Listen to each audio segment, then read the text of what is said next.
Assalamualaikum warahmatullahi wabarakatuh. Alhamdulillah rabbil alamin. Hamdan katsiran tayyiban mubarakan fih kama yuhibbu rabbuna wa yardah. Asyhadu an la ilaha illallah wahdahu la syarika lah wa asyhadu anna Muhammadan abduhu wa rasuluh. Allahumma salli wa sallim wa barik wa an'im ala nabiyyina Muhammadin wa alihi wa sahbihi ajma'in wa ba'du. Para kaum muslimin, kaum muslimat, pemirsa Roja TV dan para pendengar di Roja yang dimuliakan oleh Allah Azza wa Jal. Taqabbalallah minna wa minkum. Semoga Allah menerima amalan kita semuanya. Kita masih berada di hari-hari yang mulia, hari tasyrik, ayyamu aklin wa syurbin wa zikrin lillahi ta'ala. Hari di mana kaum muslimin makan dan minum dan juga zikir kepada Allah dengan bertakbir Allahu Akbar, Allahu Akbar, Allahu Akbar, walillahil hamd. Di hari-hari biasa kita juga makan dan minum. Lalu kenapa mengkhususan dengan hari ini hari makan dan minum?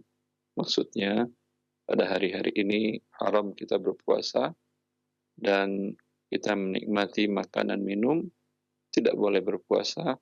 Selain itu juga kita mengisi waktu kita dengan mengagungkan Allah Azza wa Jalla, mengagungkan asma-Nya dengan bertakbir. Dan bagian dari mengagungkan asma Allah dan bagian dari berzikir adalah mempelajari syariat Allah Azza wa Jalla dan dijelaskan oleh para ulama dalam buku-buku mereka. Di antaranya yang akan kita bahas sekarang masih dalam bab wasiat dan tentang al-musa ilai, tentang bab al-wasi, yaitu orang yang menerima wasiat. Taqra Syekh. نعم أستاذ. من كلمات ولا تصي وصية. نعم أستاذ.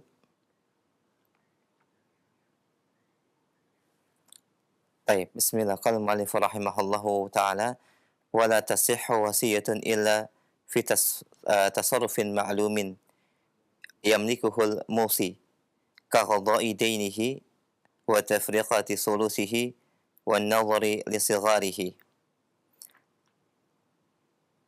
ولا تصح dan tidak sah wasiat illa kecuali pada tasarruf yang maklum. Kemudian yamlikuhul musi, wasiat kepada sesuatu yang memang dimiliki oleh yang mewasiatkan, kaqadai dainihi, seperti seseorang yang mewasiatkan untuk menunaikan hutangnya, wa tafriqati sulusihi, dan tafriq sulusihi yaitu menunaikan sepertiga hartanya, dan nadhari li sigharihi, atau mewasiatkan untuk memperhatikan anak-anaknya. Baik. Sini muallif menjelaskan dengan perkataannya, dan tidak sah wasiat kecuali dalam perbuatan hukum yang diketahui. Pertama diketahui, kedua yamlikuhul musi, di mana yang berwasiat memang memiliki perbuatan tersebut. Maka nanti muallif menjelaskan bila tidak diketahui atau tidak dimiliki, tentu tidak boleh.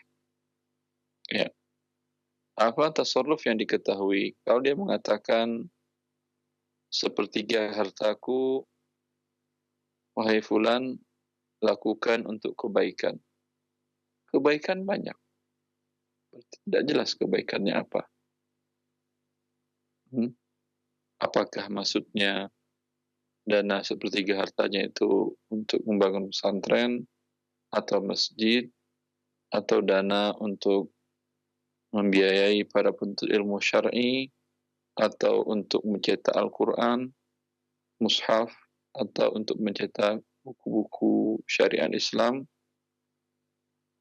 atau untuk biaya hidup para imam masjid, para muadzin masjid, ya, banyak kebaikan. Ya. Ini tidak jelas berarti. Akan tetapi kalau di daerah tersebut ada kebiasaan, kalau kebaikan itu adalah umpamanya bila orang mengatakan, "Berikan uang saya untuk kebaikan kaum muslimin." Di daerah itu umpamanya daerah yang susah, sulit air, untuk mencari sumber air sulit, butuh dibuat sumur bor mungkin dengan biaya yang cukup besar, tidak banyak orang yang memiliki sumber air, ya. Berarti kebiasaan orang berderma di sana, berdonasi di sana, untuk kebaikan adalah maksudnya untuk menggali sumur air dan mengalirkannya untuk kebutuhan orang banyak, mungkin dibuatkan tangki, mungkin dengan sekian meter kubik, kemudian semua orang kampung yang ingin mengambil dari sana silahkan tanpa ada yang menghalang-halangi. Ya, mungkin seperti itu. Di daerah yang tidak subur tanamannya, tanahnya mungkin tidak cocok untuk diolah dengan tanaman, mungkin kalau berbuat baik di sana adalah dengan membeli sembako dan dibagikan kepada orang-orang kampung. Kalau di sana umpamanya ada seorang ulama yang didatangi para penuntut ilmu syar'i dari berbagai kota, daerah, dari negara, dari provinsi lain datang untuk belajar ilmu syar'i ke sana. Dan di antara mereka ada yang membutuhkan biaya. Dia memang sudah menyiapkan biaya dari awal, tapi qadar Allah mungkin ada kebutuhan kurang, dan ada beberapa penuntut ilmu syar'i yang butuh biaya hidup. Mungkin di sana maksudnya adalah kebaikan membantu para penuntut ilmu syar'i. Ya, maka bila di daerah itu ada suatu kebiasaan uruf, ya, walaupun perkataan musi yang berwasiat tidak terlalu spesifik, tidak terlalu jelas, tapi bisa dikembalikan kepada uruf. Bila tidak ada, ya, bila tidak ada seperti umpamanya di beberapa kota besar, kalau katakan berikan kebaikan itu hampir tidak ada kebiasaan di sana, karena memang umpamanya orang hidupnya satu dengan lain tidak saling memperhatikan kebutuhan yang lainnya, sehingga tidak ada uruf atau kebiasaan. Ya, dalam hal ini baru wasiatnya menjadi tidak sah. Kemudian tidak sah juga kecuali yang dimiliki oleh al-musi. Yang dimiliki oleh musi untuk sesuatu perbuatan yang halal tentunya. Kalau dia berwasiat untuk perbuatan yang haram, tidak boleh seorang muslim melakukan perbuatan yang haram. Karena hartanya sesungguhnya bukan milik dia. Adalah wa'atuhum mimma lillah. Harta milik Allah. Hanya diamanahkan kepada kita makhluk ini. Ketika dia gunakan untuk hal yang dilarang oleh Allah, itu tidak dibolehkan. Kalau dia mengatakan berikan ini untuk membantu umpamanya acara-acara pesta, acara musik, acara band, ya, maka ini tentu tidak sah. Begitu juga bila wasiatnya terhadap harta yang tidak sepenuhnya dimilikinya. Umpamanya musi yang berwasiat ini memiliki sebidang tanah dan ada di atasnya bangunan. Tetapi menjadi jaminan karena dia berhutang ke salah satu pihak, mungkin lembaga keuangan syariah ataupun perorangan, dia berhutang dan dia jaminkan tanah dan rumah tersebut, sertifikatnya dijaminkan. Kemudian musi mengatakan kepada wasi, dia berwasiat, ya, kalau aku wafat, tanah dan rumah yang itu, ya, kamu jadikan rumah tahfiz Quran, umpamanya. Ya, ini dia berwasiat pada sesuatu yang tidak dimilikinya. Nah, bila dia memang barang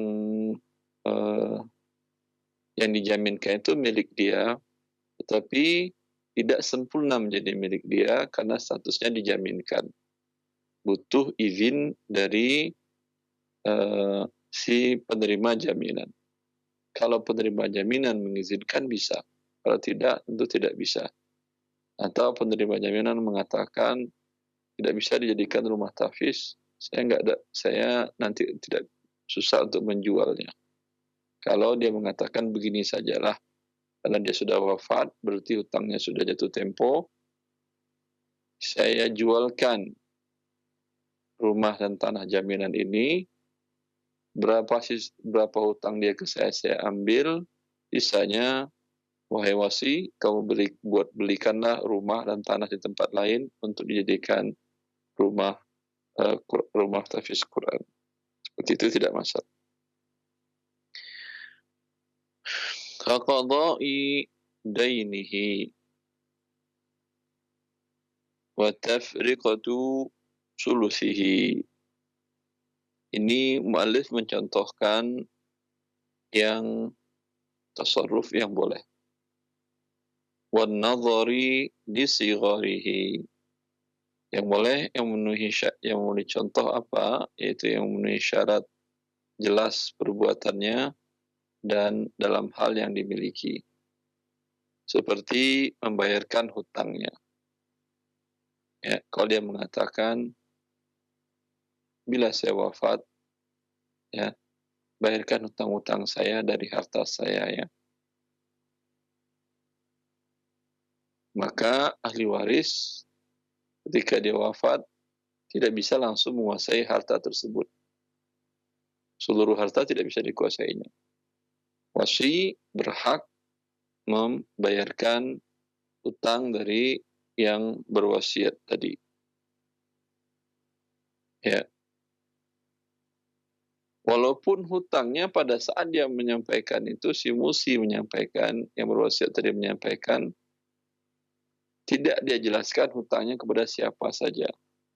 Tidak ada catatannya, tidak dijelaskannya, hanya mengatakan, bayarkan hutangku. Bayarkan hutangku kan jelas, perbuatannya jelas membayarkan hutang. Cuman tidak jelasnya hutangnya kepada siapa saja dan berapa saja nominalnya. Ya. Ini tetap boleh. Karena tasarrufnya, yaitu perbuatannya jelas membayar hutang. Ya. Wa tafriqati sulusihi, dan membagikan sepertiganya. Dia ketika wafat dia punya harta 3 miliar, tanah, rumah, tabungan, kendaraan, dan lain-lain. 1 miliarnya diambil oleh wasi untuk dia bagi-bagikan kepada orang-orang yang membutuhkan atau kepada jalan kebaikan seperti yang kita jelaskan tadi. Ini perbuatannya jelas. Wan nadhari li sigharihi, dan dia mengatakan, bila si musi mengatakan, kalau saya wafat, anak-anakku yang belum baligh, laki dan perempuan, kamu yang menjadi pengayomnya, ya, nazir, yaitu untuk memperhatikan, mengawasi anak-anaknya, ya, mau disekolahkan kemana, ya, anak-anaknya. Ini hak dari wasi, ya. Kemudian mau dikembangkan hartanya, kan ketika musi wafat dia memiliki harta, dibagikan kepada anak-anak. Anak-anak dapat, umpamanya anak laki-laki dapat 2 miliar, anak perempuan dapat 1 miliar, dan 2 anak ini, ya, anak yang lain umpamanya status mereka sudah balik, maka uang diserahkan kepada mereka. Ada 2 anak yang belum balik. Yang anak laki-laki dapat 2 miliar, perempuan dapat 1 miliar. Mereka umurnya masih 8 dan 6 tahun. Ini siapa yang mengelola hartanya dan mengurus mereka adalah si wasi tadi, bila yang musi berwasiat. Ya, bila dia tidak ada wasiatnya, lalu bagaimana? Tidak ada wasiatnya, tentu kembali kepada kerabat yang dekat dari yang wafat, ya, kepada asabahnya, pada walinya. Kalau ya, kalau ada berwasiat, ya, dia khawatir umpamanya istrinya,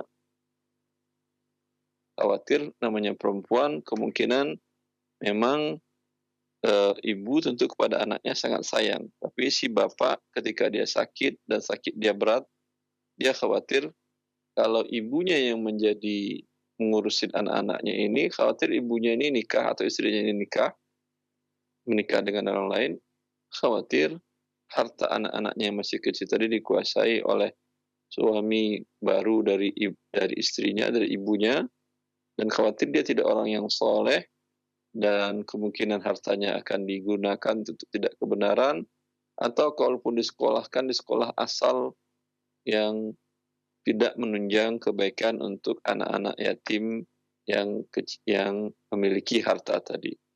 Nah, karena itu dia berwasiat. Kalau dia lihat istrinya adalah orang soleha, ya, dan sangat menurut kriteria, ya nggak ada masalah kalau dia berwasiat kepada istrinya sebagai wasinya. Bila tidak, mungkin dia cari yang sakit akan meninggal tadi, mewasiatkan kepada ayahnya, kakek daripada anak-anaknya, atau kepada saudaranya yang paling soleh, yang paling baik untuk menjadi wasinya. Ya. Naktafi ya Ustaz Ihsan. Naktafi Ustaz.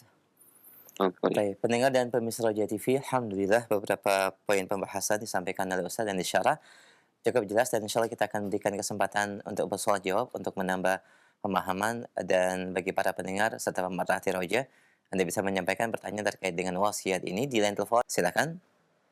Assalamualaikum Ustaz. Waalaikumsalam warahmatullahi wabarakatuh. Dengan siapa Bapak, di mana? Dari Bondan di Karawang. Pak Bondan, silakan pertanyaannya. Saya mau tanya Ustaz, kan ada di bank syariah itu ada deposito syariah. Kira-kira tahu memang hukumnya seperti apa ya Ustaz? Karena kan seolah-olah mengembangkan harta dan lain-lain. Ini bisa dijelaskan Ustaz, kira-kira boleh nggak kita itu menempatkan dana di situ? Terima kasih Ustaz. Jazakallah khair Pak Bondan. Barakallah fi, kita akan simak jawabannya.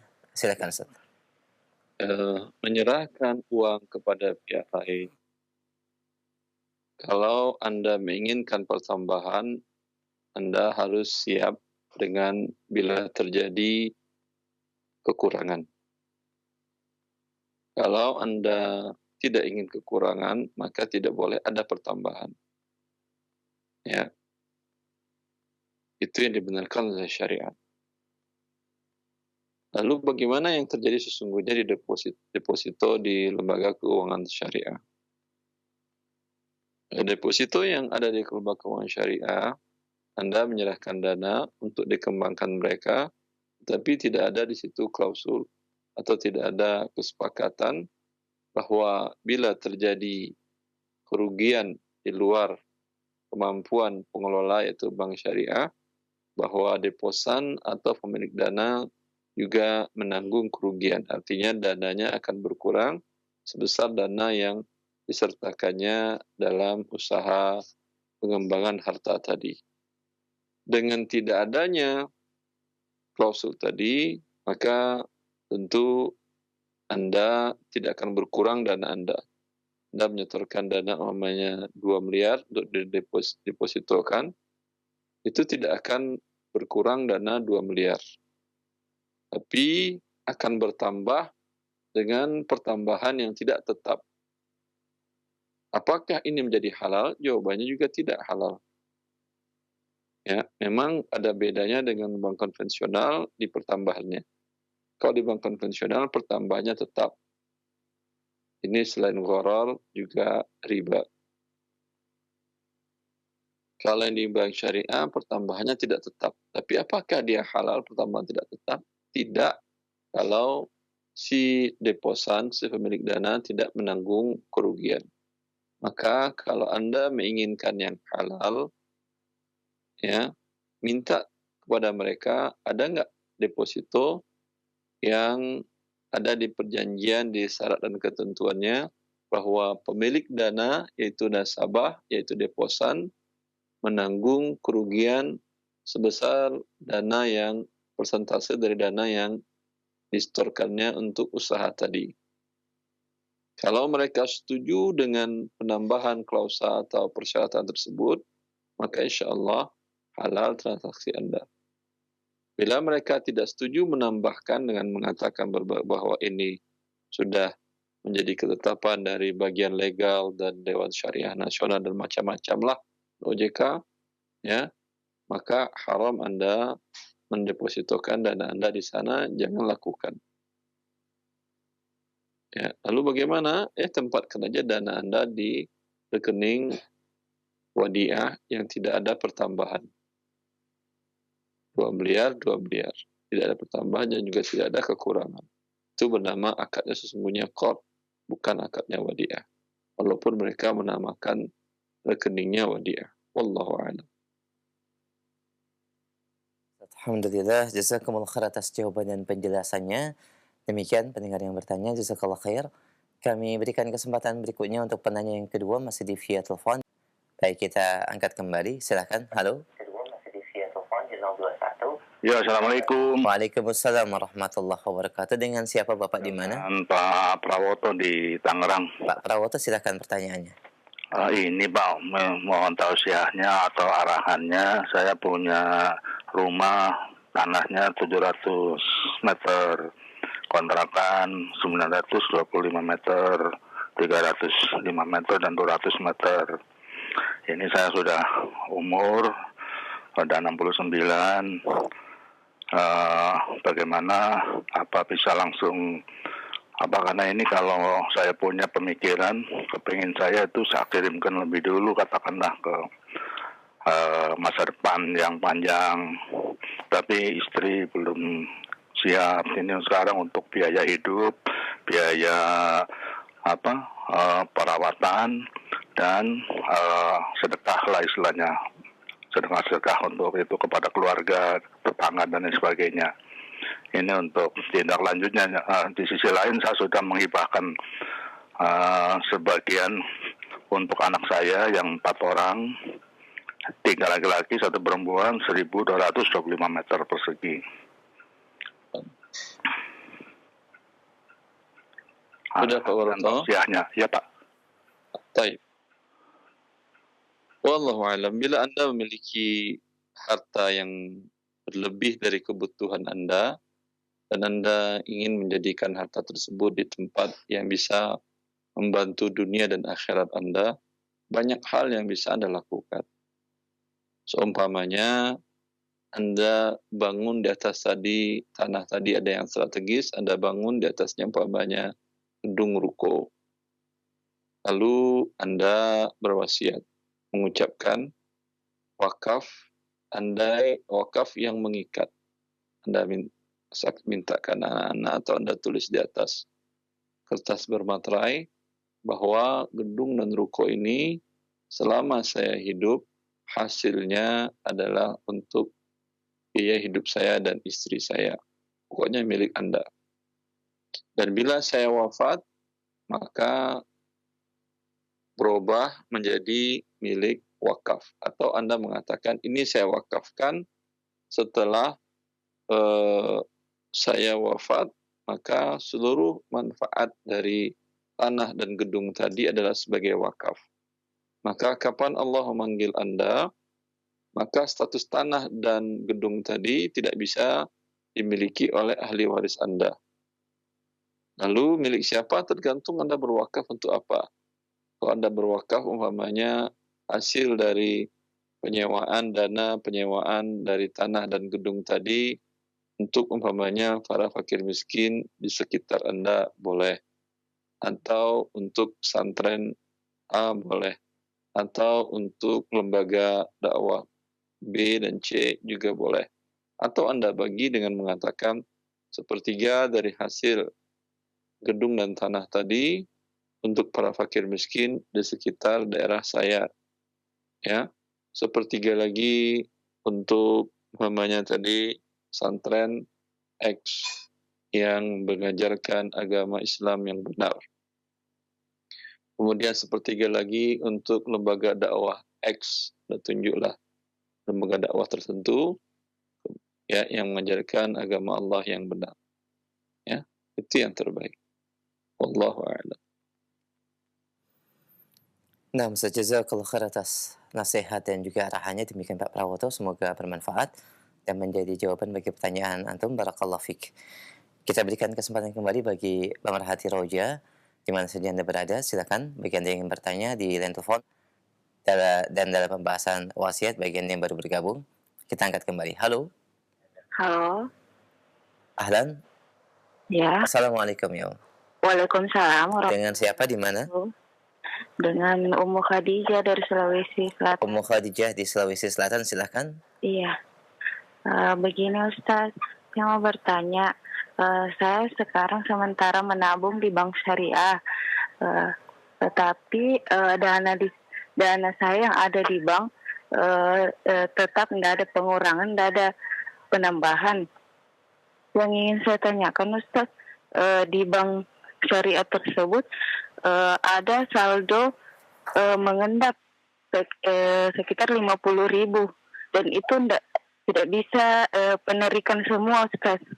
Bagaimana hukumnya itu Ustaz? Menabung di bank apa-apa tersebut. Ibu, itu wallahu alam, itu mungkin biaya administrasi ketika pembukaan rekening. Dan ketika penutupan rekening itu harus ditinggalkan, harus dibiarkan karena umpamanya untuk biaya penutupan dan segala macam. Tidak ada masalah kan, dari awal Anda tahu bahwa tidak bisa diambil seluruh saldo tinggalkan Rp50.000. Ya. Dana Anda kalau Anda simpan di rumah, tentu biaya administrasinya lebih besar daripada Rp50.000. Mungkin Anda harus beli lemari besi dengan kunci yang otomatis, mungkin harganya sampai 10 juta, 12, 15 juta, dan seterusnya. Yang mengendap, yang besi. Ya. Itu pun Anda mesti takut-takut mungkin di rumah. Khawatir ada mamanya orang tahu dan diangkatnya. Ya. Tapi kalau dana Anda di bank, aman. Rp50.000 dibandingkan dengan jasa yang Anda dapatkan itu jauh lebih kecil.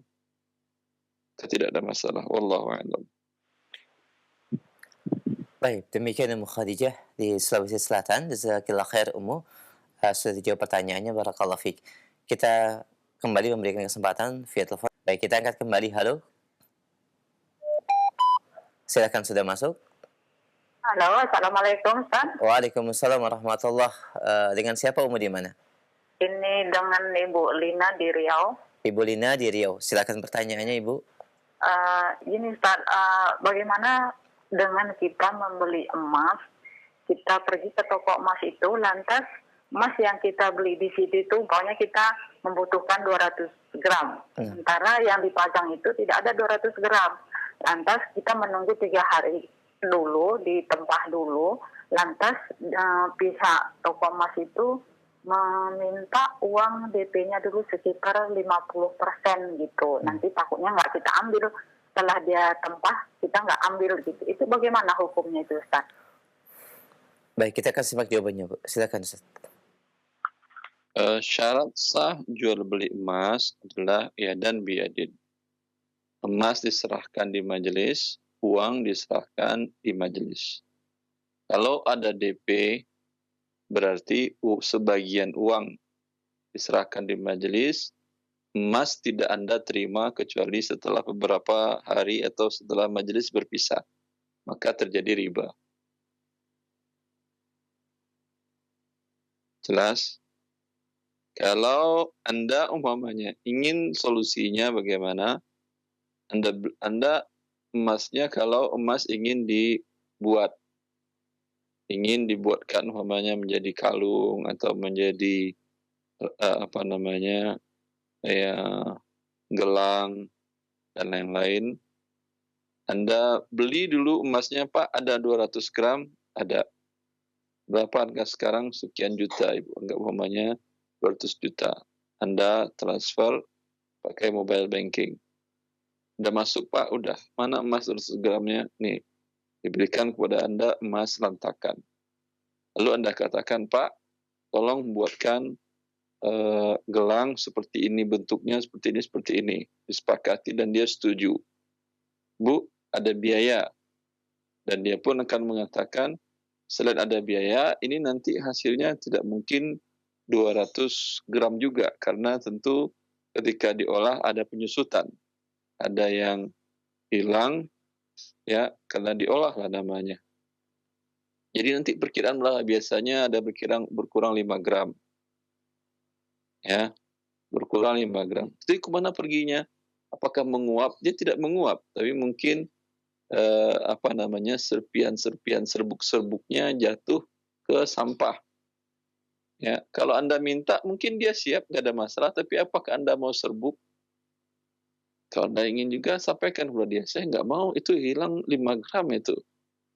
Ya, walaupun dia serbuk, tapi serbuk 5 gram emas, harganya juga mahal. Anda katakan, serbuknya harus dikumpulkan.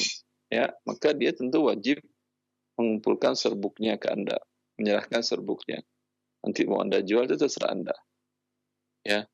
Kemudian berapa biayanya umpamanya? Baik dengan emas biayanya umpamanya 5%, berarti 10 gram emas. Anda bayar dengan 10 gram, itu serbuk 5 gram ya, tinggal saya beli lagi 5 gram, saya bayar ke Anda. Boleh.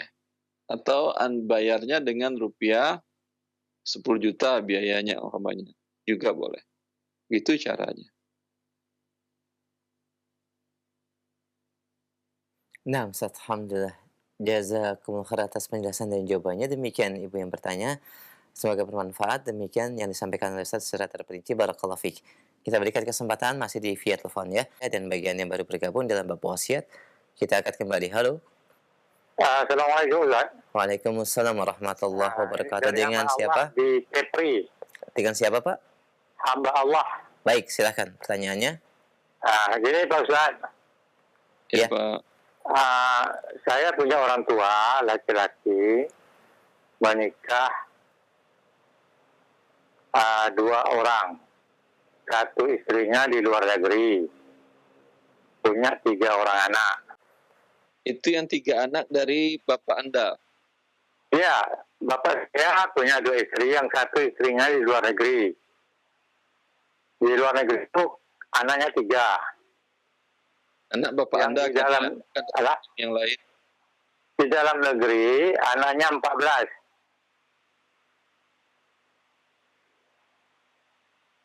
Pertanyaannya? Jadi yang di dalam negeri ini meninggal 2 perempuan, 1 laki-laki. Jadi sisanya itulah berapa itu. Jadi kalau nanti pembagian warisan itu bagaimana itu Pak? Sebab yang di luar negeri ini kita sampai sekarang ini tidak pernah kontak dan tidak tahu Pak alamatnya.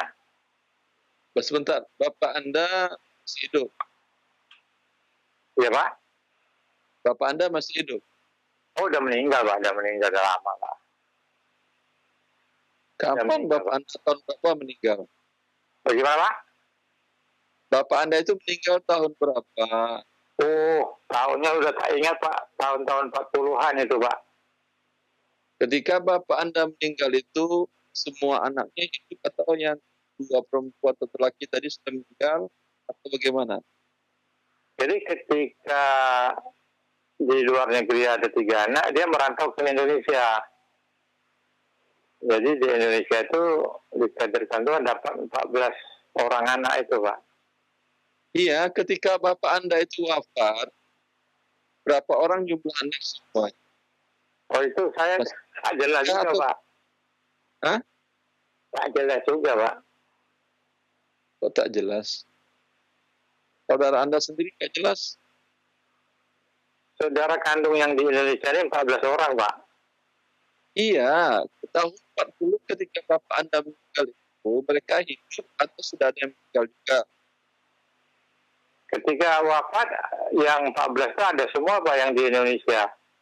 Berarti Termasuk yang di luar negeri. atas hartanya. ke-17 anaknya, anak laki-laki 2 bagian, anak perempuan 1 bagian.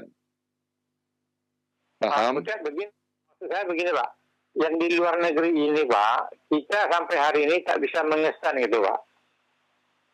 Saya sudah tanya di Kementerian Luar Negeri Indonesia, beliau minta alamat, sedangkan kita alamat sampai sekarang tidak tahu Pak. Yang hak waris mereka tetap disediakan. Ketika mereka tahu nanti mereka minta, Anda semuanya harus memberikan. Berarti hartanya dibagi 17, anak laki-laki 2 bagian, anak perempuan 1 bagian. Apakah istrinya ketika tahun 40 dia wafat itu ada yang hidup? Kalau hidup, istri dapat 1/8. Sisanya dibagi untuk anak laki-laki. 17 untuk laki-laki dan perempuan sebanyak 17 orang tadi. Anak laki-laki 2 bagian, anak perempuan 1 bagian. Masalah dia ditemukan atau tidak, ya itu disediakan haknya dia. Itu Pak, itu yang 3 orang itu nyimpan bagian ya. Gimana Pak? Cukup jelas ya? Ya. Cukup jelas jawaban dari Ustadz. Tetap disediakan dan sambil menunggu. Maksud saya tuh yang 3 orang tidak dapat dikesan tuh nanti uang warisannya siapa yang nyimpan itu? Anda bagilah semuanya, yang 3 tadi seolah tidak ada. Tapi nanti kapan dia muncul, Anda tarik lagi kepada yang dapat bagian masing-masing. Kalau nggak ada yang berani nyimpan.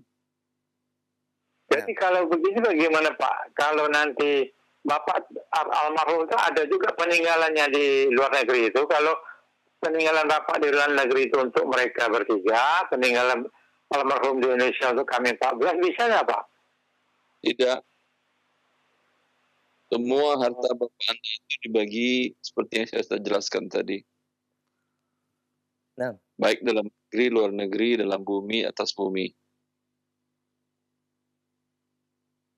Baik, alhamdulillah cukup jelas jawabannya yang disampaikan oleh Ustaz. Bapak, barakallahu fiik wa jazakallahu khair.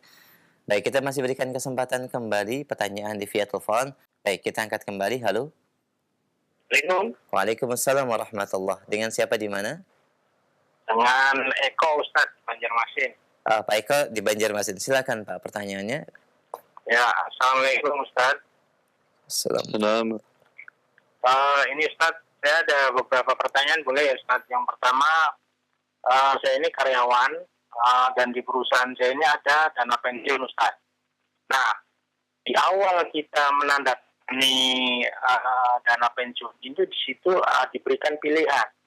Nanti dananya ini akan diinvestkan kemana. Nah, pada saat itu saya memilih atau mencentang kolom yang intinya adalah perusahaan-perusahaan atau investasi yang syariah.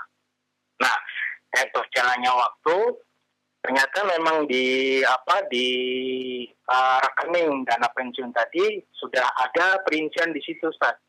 Dana yang disetor berapa, pengembangan sampai saat itu berapa, sampai saat ini berapa, dan totalnya ada berapa. Nah, pertanyaan saya adalah, apakah ketika saya pensiun, dana ini bisa saya ambil semua, atau yang pengembangan ini harus saya pisahkan untuk diinfakkan, Ustaz? Yang pertama. Pengembangan dananya syariah itu betulkah syariah atau seperti apa pengembangan dananya? Kami kurang paham, karena di situ hanya diberikan pilihan itu. Kebetulan banknya itu adalah bank konvensional, Ustaz. Kalau bank konvensional bagaimana caranya syariah? Ya, Allah biasa. Kami hanya memilih pokoknya, Anda ambil pokoknya, kemudian kelebihannya, pengembangannya tadi Anda berikanlah kepada fakir miskin. Alhamdulillah, insyaAllah. Dan yang kedua, Ustaz, ada juga perusahaan ini dia mengasuransikan karyawannya tanpa dia memotong apapun dari karyawan. Jadi ini memang betul-betul yang menyetorkan itu perusahaan. Jadi setiap karyawan yang menjadi karyawan itu dia pasti diikutkan asuransi ini, baik dia selama dia bekerja ataupun selama dia di perjalanan ke rumah atau selama dia di rumah. tersiri seperti ini boleh juga kami manfaatkan Ustaz.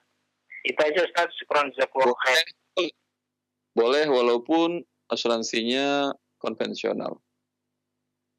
Oh, nah, Ustaz, alhamdulillah. Ya, Ustaz, bisa aja Ustaz.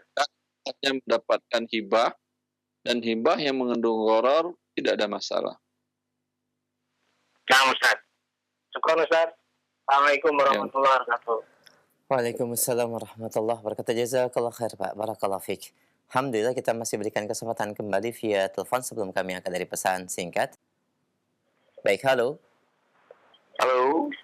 Iya, dengan siapa di mana? Assalamualaikum Bapak. Waalaikumsalam warahmatullahi wabarakatuh. Dengan Rahmat di Cibinong. Pak Rahmat, silakan pertanyaannya Pak. Ya, mau bertanya nih pada Ustaz. Silakan. Ini saya mau tanya soal harta waris, Ustaz. Orang tua saya kan sudah meninggal dua-duanya ya, Tat ya. Terus kakak saya juga ada yang sudah meninggal.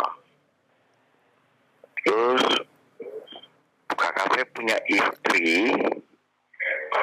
Dari istri kedua ini tanpa anak. Tapi istri yang pertama ini sudah meninggal, punya anak. Nah, kalau para ahli waris ingin menjual rumahnya itu siapa? untuk istri yang kedua. Jadi sekarang anak ini, ya. Yang mau dibagi warisan orang tua Anda atau saudara Anda? Warisan orang tua saya, Pak. Terus kalau mau dijual warisan orang tua tadi? Ya, jadi kami rencana mau menjual rumah warisan orang tua. Nah, pertanyaan saya, untuk almarhum kakak saya ini, istri yang keduanya tanpa anak, ini ada hak waris nggak dari harta warisan orang tua saya ini, Pak? Kakak Anda itu wafat setelah orang tua Anda wafat atau sebelum? Orang tua saya dulu, bapak saya dulu yang wafat. Bapak saya, almarhum bapak saya meninggal 2016. Terus kakak saya meninggal 2020. Ibu Anda kapan? Meninggal 2021. Sebentar. Yang pertama meninggal siapa? 2016 itu siapa yang meninggal? Bapak Anda? Itu bapak saya, 2016 meninggal. Kemudian siapa lagi yang meninggal setelah itu? Kakak saya, 2020. 2020. Kemudian siapa lagi yang meninggal setelah itu? Ibu saya, 2021. Ya, pertanyaannya, apakah istri yang punya anak dapat atau tidak? Ketika abang Anda wafat, status dua-duanya masih istri yang sahkah atau ada sudah bercerai? Istri yang pertama ini sudah meninggal duluan nih, Pak. Kapan meninggalnya? 2014. 2014. Ya, terus tahun 2016 kakak saya menikah.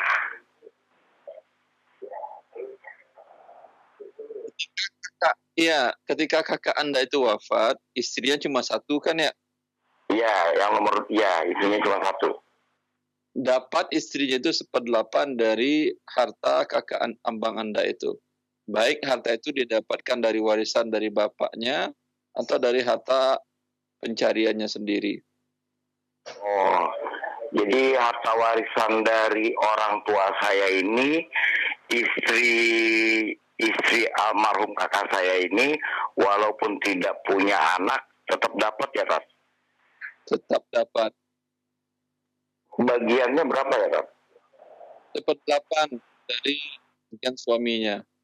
Oh, 1/8. Baru sisanya ke anak-anaknya ya, Kak ya? Ya, ibu Anda kan dapat. Ibu Anda kan terakhir wafatnya. Iya, ibu saya. Kemudian istri 1/8. Kemudian anak-anaknya. Laki 2 bagian, perempuan 1 bagian. Oh, gitu.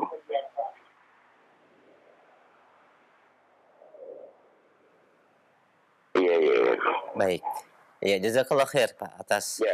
Terima kasih ya. Nah, sama-sama. Barakallahu fiik. Assalamualaikum warahmatullahi wabarakatuh. Waalaikumsalam warahmatullahi wabarakatuh. Jazakallah khair Ustaz. Kami angkat pertanyaan selanjutnya dari pesan singkat Ustaz.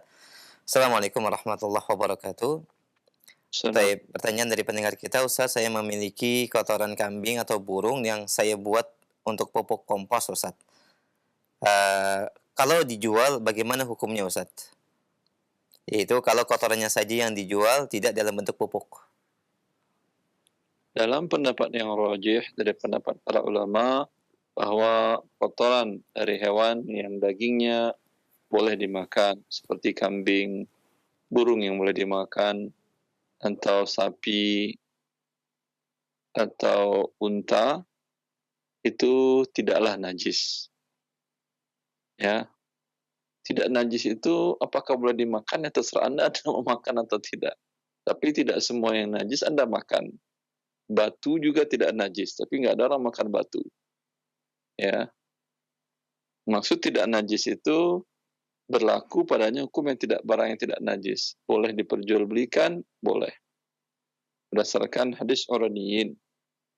Ya, berdasarkan hadis Uraniyin, di mana sekelompok orang dari kaum Urainah, mereka menyatakan keislamannya datang ke Madinah.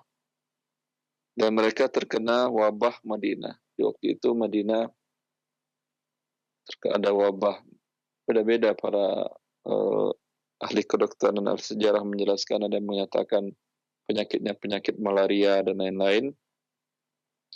Walhasil, suku Urainah ini yang masuk Islam tadi terkena penyakit wabah di Madinah tadi. Lalu Rasulullah SAW menyuruh mereka datang ke tempat hewan zakat untuk diberikan susu unta dicampur kencing unta. Ya, ini menunjukkan bahwa hewan yang dimakan dagingnya, bahwa kotorannya tidaklah najis. Ya. Wallahu a'lam, menurut pendapat yang sahih boleh Anda jual kotoran kambing tadi. Betul. Nah, Ustaz, alhamdulillah. Jazakallah khair atas jawaban dan penjelasannya. Kami angkat kembali pertanyaan berikutnya, masih dari pesan singkat. Assalamualaikum warahmatullahi wabarakatuh. Assalamualaikum. Ustaz, bagaimana hukumnya jika membeli emas batangan, yaitu antam, dan transaksinya via WhatsApp? Setelah dibayar, yaitu ditransfer melalui mobile banking, saya bilang untuk disimpankan terlebih dahulu emas saya, nanti saya jemput. Atau si penjual mengatakan akan diantar sore nanti. Bagaimana hukumnya seperti ini, Ustaz? Ini riba. Tidak terjadi serah terima di satu majelis. Ya. Kalau Anda ingin, ya, tapi tentu kalau dengan lembaga mungkin tidak bisa Anda tawarkan akadnya. Kalau dengan perorangan, umpamanya dengan toko yang Anda kenal, dengan dia kenal baik, bisa Anda tawarkan, saya kirimkan uang dahulu, tapi bukan uang pembelian emas. Ini hanya sebagai titipan. Nanti kapan Anda antarkan atau kapan saya ambil, pada saat itu ditransaksikan. Anda tadi ingin 100 gram umpamanya, Anda transfer pagi hari melalui banking, 100 melalui transfer bank sebanyak 100 juta rupiah. Anda katakan, ini saya belum beli emas ya, dan saya titip dana dulu. Kapan ada waktu Anda mengantarkan 100 gram? Sore, ya udah. Ketika sore dia bawa emasnya kepada Anda tanyakan berapa harga per saat ini, dia mengatakan 100 gram 99 juta. Ya, saya ada titipan dana di Anda 100 juta, ya, saya beli dan kembalikan 1 juta sekarang. Sah dengan demikian. Wallahu a'lam. Nah, Ustaz, alhamdulillah. Jazakallah khair atas penjelasannya dan jawabannya. Barakallahu fiik. Kami angkat kembali pertanyaan masih dari pesan singkat. Assalamualaikum warahmatullahi wabarakatuh. Saya seorang staf dosen, saya seorang staf dosen FK Unismu, yang dimana Unismu membangun rumah sakit pendidikan, Ustaz. Lalu dalam pengadaan alat-alat rumah sakit, saya diminta mengusulkan alat-alat rumah sakit tersebut. Kemudian saya mengusulkan alat-alat rumah sakit tersebut berdasarkan kualitasnya. Kemudian oleh vendor akan diberikan hadiah karena telah mengusulkan alat-alat rumah sakit tersebut, Ustaz. Bagaimana hukumnya menerima hadiah dari vendor tersebut, Ustaz, yang saya tidak memintanya? Jazakallah khair. Allah barik fiik. Anda terima, Anda berikanlah ke kampus Anda, ke rumah sakit pendidikan tadi. Karena bagi Anda tidak halal. Itu termasuk riswah. Bila Anda, kalau bisa Anda tolak, itu paling bagus. Tapi biasa dalam hal ini, kalau Anda berat untuk menolaknya dengan berbagai alasan dari pihak si vendor, Anda sampaikan kepada pihak kampus bahwa vendor memberikan hadiah karena saya mengusulkan barang-barang dan barang-barang itu produk mereka ternyata. Ya, ini dananya bagaimana saya ambil untuk kampus atau saya tolak sama sekali. Ya, kalau pihak kampus, pihak yayasan mengatakan tolak sama sekali, tolak. Kalau mereka mengatakan boleh Anda ambil tapi berikan kepada yayasan, ya ambil atas nama yayasan. Wallahu a'lam. Nah, Ustaz, jazakumullah khair atas penjelasannya. Kami angkat kembali pertanyaan berikutnya. Assalamualaikum warahmatullahi wabarakatuh. Ustaz, suami saya telah meninggal dan kami memiliki 2 anak perempuan. Sejak menikah, saya bekerja dan gaji dipegang suami, dan gaji yang dipegang suami dicampurkan dengan gaji saya, Ustaz.